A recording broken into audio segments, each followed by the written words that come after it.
El proceso de la investigación en el método científico. El método científico consta de los siguientes pasos. Primeramente, aparece un problema. Se busca del mismo qué antecedentes existen, qué se conoce. ¿Se sabe la solución del mismo? En caso afirmativo, concluye el proceso. En caso negativo, se pasa a la construcción propiamente del planteamiento del problema. Es decir, se hace la pregunta o preguntas pertinentes. A esta se le da una respuesta momentánea, lo que se conoce como hipótesis. Estas respuestas momentáneas, sin embargo, tienen que ser probadas, por supuesto. Quien se encarga de eso es el mismo investigador llevando a cabo un proceso de investigación. Primero planea o diseña esa investigación y después la lleva a cabo. Al concluir, acepta o rechaza las hipótesis, generándose así un nuevo conocimiento y nuevos problemas. Como decíamos, para probar la o las hipótesis hay que llevar a cabo un proceso conocido como investigación, el cual se planea o diseña y se ejecuta. La planeación considera los siguientes puntos. Primero, los objetivos, el general y los específicos, el universo, la población de la que se tomará la muestra de estudio propiamente, donde se tomarán en cuenta el tipo de muestreo que se va a llevar a cabo, el cual puede ser no probabilístico, semiprobabilístico o probabilístico. El tipo de muestra con la que se va a trabajar, que puede ser una de tipo simple, o estar organizada en estratos o en conglomerados, o en combinación de estratos y conglomerados, áreas, polietápico, sistemático y proporcional al tamaño. También hay que tomar en cuenta qué elementos de información son los que van a considerarse. Es decir, para que una persona, algún animalito, algún objeto, etcétera, formen parte del estudio, habrá que ver con qué criterios van a ingresar, con qué criterios se les va a excluir y con qué criterios se les va a eliminar. También habrá que ver si estas fuentes que darán información serán directas, ya sea el mismo individuo, o indirectas, otros individuos que hablen la primera persona, de las características. Por ejemplo, una madre hablando de su hijo. ¿Qué variables se van a interrogar? Estas pueden ser de tipo cualitativo o cuantitativo. Las cualitativas se dividen en nominales y ordinales. Nominales, por ejemplo, la nacionalidad de una persona. Ordinales, el puesto que esta persona tiene en una empresa. Cuantitativas, continuas, como la edad de la persona, o discontinuas, como el número de miembros que tiene una familia. También hay otras clasificaciones de variables que consideran el aspecto metodológico y se habla de variables dependientes e independientes. O bien, otra clasificación que habla de variables confusoras y extrañas.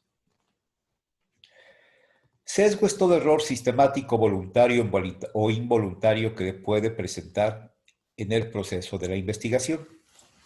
Las fuentes del sesgo pueden encontrarse en el investigador, en el sujeto o material de estudio, en las técnicas de medición, en el ambiente de estudio y pueden ser mixtas. Las etapas de investigación donde pueden presentarse sesgos son durante la construcción del protocolo, al tomar la muestra, al llevar a cabo la maniobra experimental y la medición de las variables, durante el análisis estadístico o bien al redactar el informe final. Las estrategias para controlar los sesgos son estandarizar todas las técnicas, conceptos, etcétera, del estudio, llevar a cabo maniobras de aleatorización para asignar ya sea el tratamiento a las personas o las personas a los tratamientos de manera aleatoria, que sea el azar el que intervenga. También llevar a cabo estudios ciegos y cruzados para controlar la influencia de los participantes en el estudio. Pareamiento, tratar de homogeneizar ciertas características en los diversos participantes. Reproducibilidad en condiciones similares y diferentes y durante el análisis estadístico. También habrá que definir la información estrictamente necesaria, así como identificar el tipo de investigación que realizaremos. Si puede ser descriptivo, solamente veremos la parte inicial de los estudios, o analítico, llegaremos a buscar fenómenos de causalidad en lo que estamos llevando a cabo.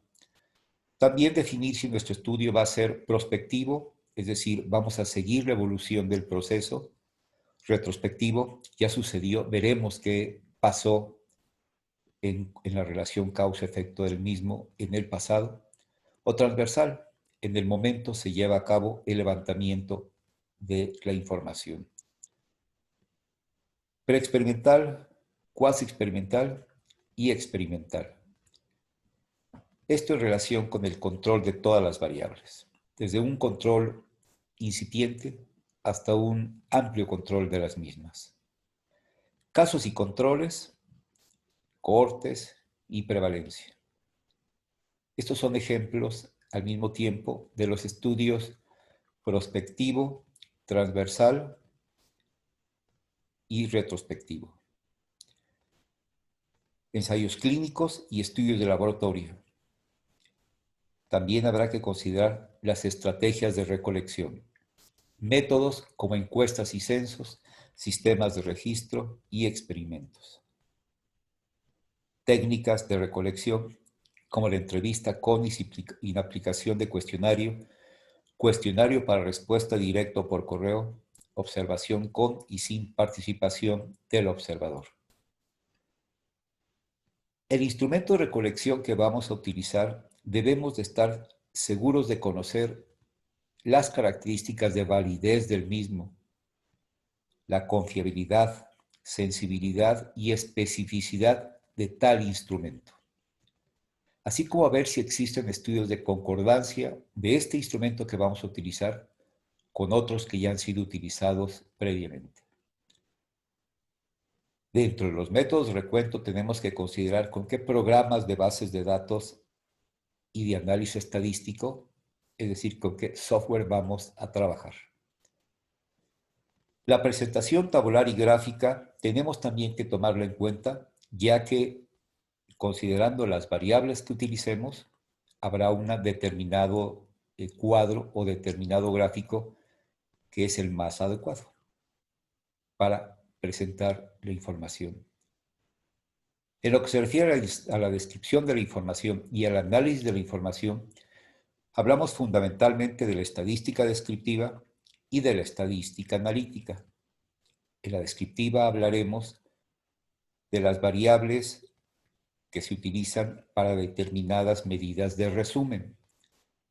Por ejemplo, para las variables cualitativas, el porcentaje, o las cuantitativas, el promedio, entre otros.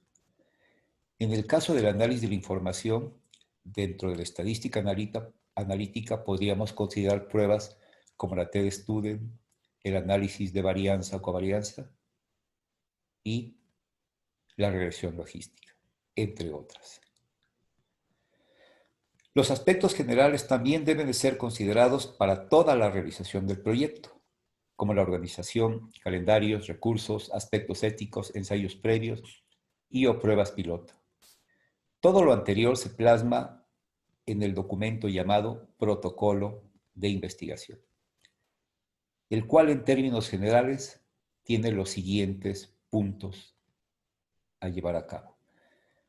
Título del proyecto, institución responsable e instituciones colaboradoras, investigador responsable y colaboradores, así como introducción, antecedentes, justificación, planteamiento del problema e hipótesis, diseño de la investigación, objetivos generales y específicos de la investigación, material, donde estarán las variables y muestra y población a estudiar, los métodos y técnicas y procedimientos, la descripción y análisis estadístico a utilizar, los aspectos generales como la organización, ética, recursos, calendario y pruebas piloto, el glosario de términos especiales y abreviaturas y finalmente la bibliografía.